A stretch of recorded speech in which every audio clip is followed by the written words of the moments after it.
The Las Vegas Raiders 2022 draft recap for them.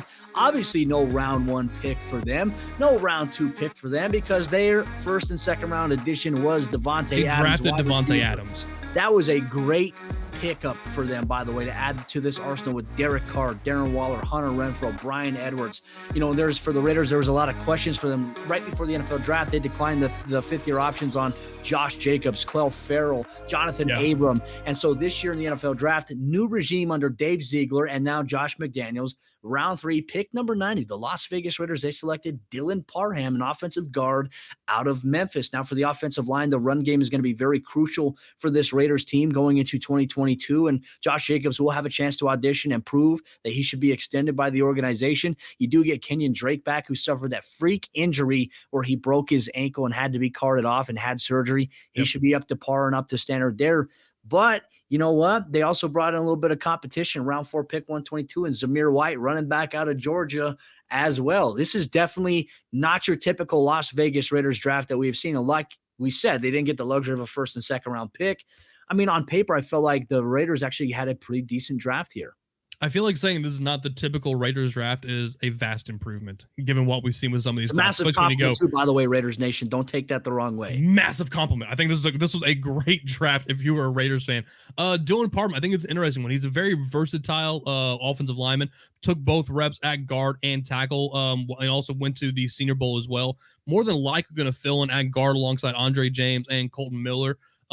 I think it's a good pick. Like I said, you need some additional help up there on that offensive line because this is a team that still wants to run the ball. Despite you have Derek Carr on this team, they still want to have that presence on the ground to kind of control the pace on there. So that's why I actually loved the pick of Zamir White.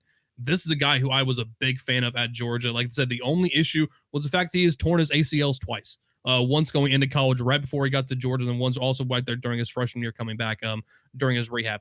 If he was healthy, this is just a matter of what if. I know a lot of people are saying, look, this guy doesn't have a lot of tread on his, didn't lose a lot of tread on his tires. Well, injuries for one do that, but also two, it's just the way Georgia uses running backs. I mean, even when he had DeAndre Swift wasn't the number one guy. Sony Michel wasn't.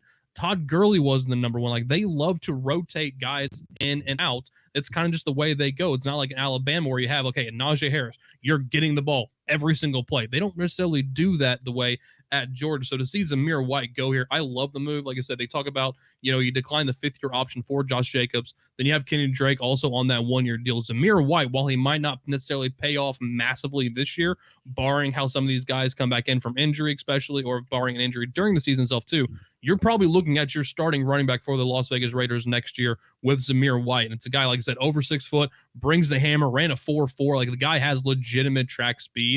I think the ACLs did hamper that just a touch, but he can still hit the edge. And I think that's a very important thing for a running back to do. So you're not just confined in between the tackles. You can widen that field out a little bit and break those angles. I think Zamir White can bring both those things, both those skill sets, can do a little bit of work added in the receiving game too. But like I said, you want this guy between the tackles, getting outside also. He's got the speed. I loved the pick of Zamir White to be that potential RB1 for the Las Vegas Raiders in 2023. Continuing now with the recap, going down the Las Vegas Raiders draft recap here in 2022. Round 4, pick 126, Neil Farrell out of LSU, a defensive tackle there. But then they go back-to-back. They double dip at DT here. Round 5, pick 175, Matthew Butler out of Tennessee. Now for them, on the outside, you have Max Crosby, who you just signed to a big-time contract extension. You signed Chandler Jones at free agency. Realistically, if the Raiders can plug that interior, obviously with Clell Farrell, the expectations weren't really met by him. If you can find one of these guys to grow and develop maybe for a season and plug in there, and the Raiders can be a force on the defensive side of the ball, especially with Patrick Graham coming over as their DC from the New York Giants, this is a team that could make some noise defensively. I don't think, like we were talking about the AFC West, I don't feel like the Raiders are being talked about as much as some of the other teams are. But I think the West is going to be an absolute bloodbath here in 2022. And I think a lot of NFL fans that are watching this video here, Tommy, I think that they'll agree with us there. So if you are a Las Vegas Raiders fan, let us know down below the YouTube comment section what you thought of the Las Vegas Raiders 2022 NFL Draft. How do you feel about the direction under Dave Ziegler and Josh McDaniels here for this Las Vegas Raiders football team? Something to keep an eye on.